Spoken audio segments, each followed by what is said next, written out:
அவர் ஐடிவியிலும் தன்னை இணைத்துக் கொண்டு பணியாற்றி வந்தார். அவரை இழந்து வாடும் அவரது குடும்பத்தாருக்கும்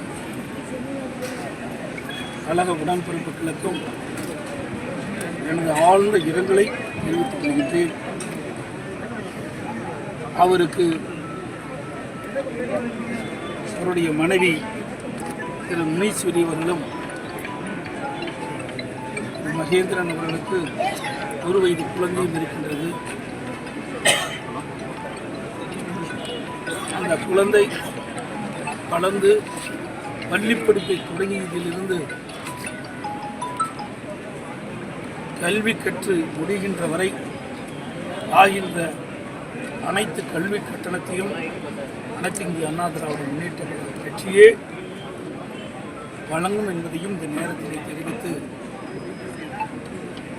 திரு மகேந்திரனை இழந்து வாடும் அவர் குடும்பத்தாருக்கு குடும்ப நலம் நிதியாக அனைத்து இந்திய அண்ணா திராவிட முன்னேற்ற கழகத்தின் 30 லட்சம் ரூபாய் அவர்களுக்கு வழங்கப்படும்.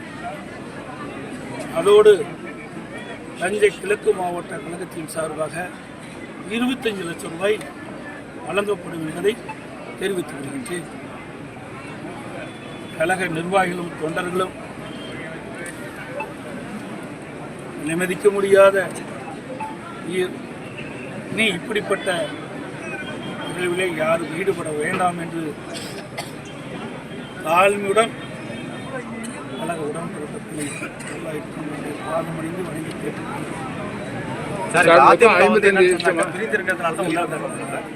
ஒரு மோசம் ஒரு மிகுந்த மன வேதனையில் இருக்கிறோம், மிகுந்த அதிர்ச்சியில் இருக்கிறோம். இன்றைக்கு அந்த குடும்பமெல்லாம் எப்படி கதறி அழுகின்றது என்பதை ஒவ்வொரு தொண்டனும் உணர்கின்றார், ஒரு நிர்வாகியும் உணர்கின்றார். இந்த சூழ்நிலையில் வேறு கருத்தை என்னால் தற்போது சொல்ல இயலாது. மொத்தம் 55 லட்சமா? மனவேதனையோடு கடுமையான தாயத்தோடு தான் கட்சி தொண்டர்கள் ஒவ்வொரு குடும்பத்திற்கும் அவருடைய மகன் தான் செல்வமாக இருந்து கொண்டிருக்கின்றார்.